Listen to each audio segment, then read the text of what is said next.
Up here, we've got supplies, forest roads, and infrastructure. But down in moonshangle thickets, there's thickets.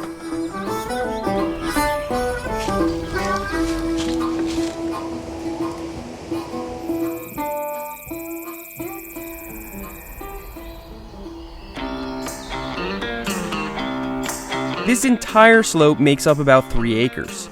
It seems like a pretty manageable space, but it feels much bigger than it is. I'm gonna wear safety glasses the next time I come out here. That thing's dead.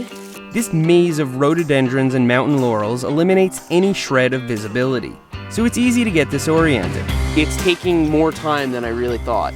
I'll see one line where now I have to lose all my speed and do some kind of off-camber turn. Then I'll go back and move the flags around and have something better, and then I'll realize that that leads me to some place where I'm setting myself up for a problem later. This flag line allows us to think a trail through before building it. How do we make this trail rideable and fun? Can we make our run last longer? What's the best path to keep our bikes from skidding sideways down the hill? So it goes over this log and around here. Since most of Moonshangle is a steep hillside, we need to find places where the terrain mellows out and try to connect them together. We've been referring to these spots as natural bench, since they're as close to bench-cut hillside as exists out here. Is this thing, oh, this entire rhododendron's dead. It's not an obstacle at all. We're also trying to minimize landscaping. Actual trees like oaks, maples, and pines, we can always route the trail around. But we'll need to murk a few rhodos and laurels for the cause. Early settlers had a name for thickets like these: Laurel Hell.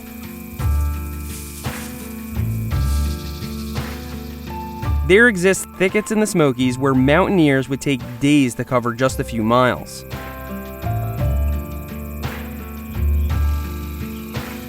Some would keep going in hopes of breaking through to the other side, only to run out of supplies and perish. Thickets like Jeffrey's Hell and Huggins Hell are actually named after those unfortunate mountaineers. It almost looks like this was just placed here. Well, you know what it really looks like? It looks like a mini tombstone. Luckily, we were able to flag this slope without renaming it Seth Hell or Alex Hell. Step 1, clear corridor. That means dragging out dead wood, pruning a lot, and ripping out entire shrubs where needed.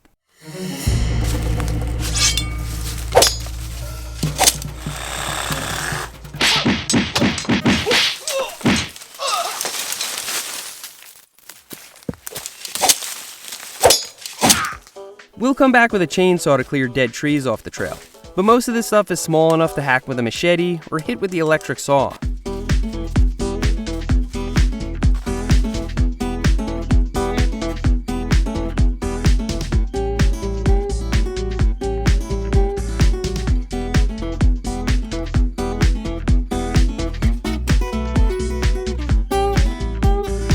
So all the heavy, intense clearing is over. From here, we should be moving even quicker.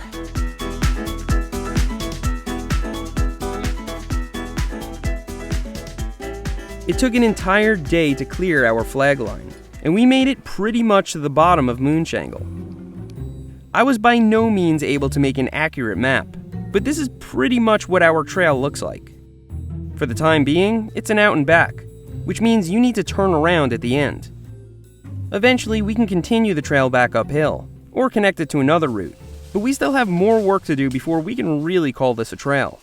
So this pass was all about clearing branches and vegetation. The next pass is going to be stuff that's on the trail. First, we're removing all the loose debris like leaves and twigs. Underneath all that is glorious loam. Loam is like Velcro for tire knobs, and as a medium for riding downhill, it doesn't get any better. But it's a massive bummer to climb back up. Even knob deep in fresh loam, traction isn't the issue, it's the resistance. Deep loam will eventually gas even the most seasoned XC racer, so for sure, we're going to be getting our hike on when it comes time to go back uphill.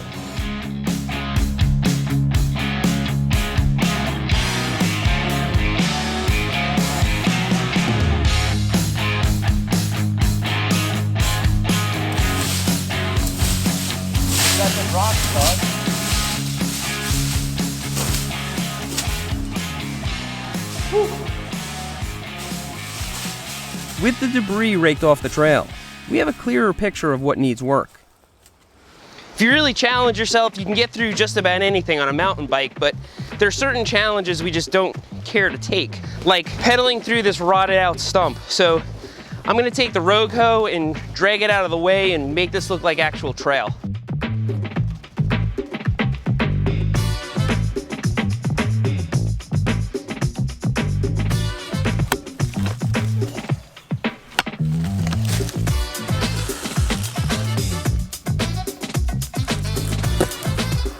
So on pass 2, I'm gonna have to worry about stumps, and where I can, I'm just gonna cut them really short, leave the root ball on the ground so that it helps hold everything together. Sometimes not gonna be able to get away with it, and I'm gonna have to dig the entire stump out.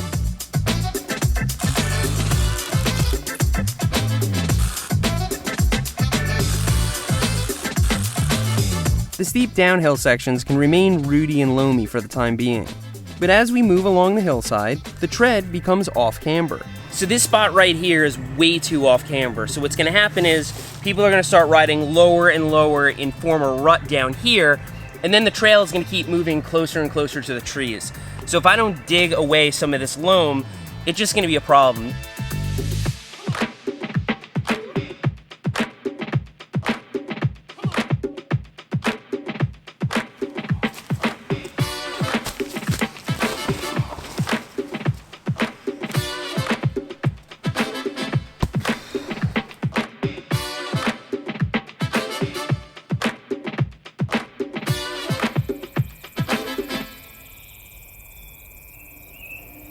Certain routing decisions will make little sense right now, like super sharp turns immediately after fast sections, but it's all part of the plan. We'll add berms, rollers, and jumps in due time. We started out in Laurel Hell and made our way through to plant flags. Then we cleared off the trail and took care of all the stumps. Then in the interest of time, we did the absolute minimum for the sake of rideability. Introducing Berm Peak's newest trail, Knob Deep. For run number 1, it's only right that we take it from the top.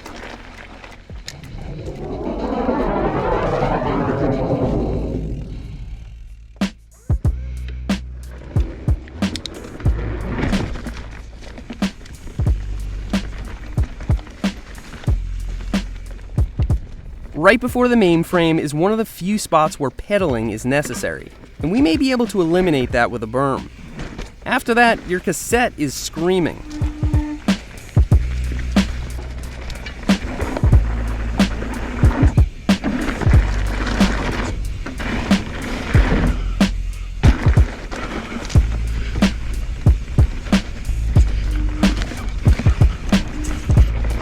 Oh. Here's another spot we still need to pedal through thanks to hard braking through the turn.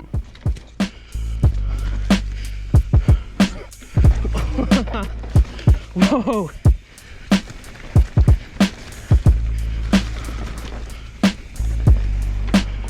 Whoa!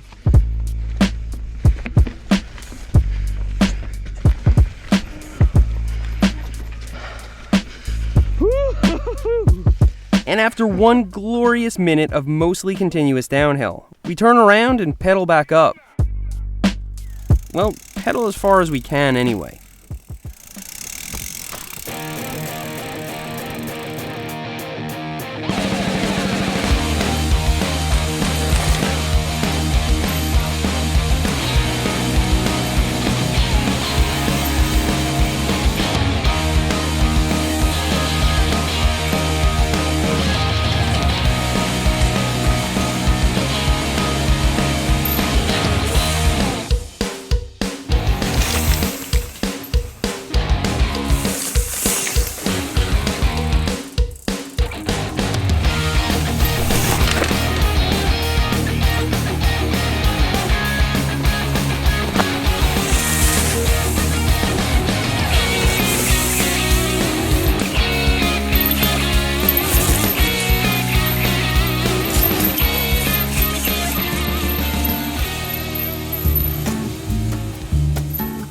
Moonshangle has the space and grade to build just about anything we want, including additional downhill mileage. So it's a new era on Berm Peak, and we've got no place to go anyway. Thanks for riding with me today, and I'll see you next time. There are definitely a few spots that get a little dicey where you're just laying on the brakes to get through it, but once we do a little work to the trail, those are gonna be the funnest sections we have.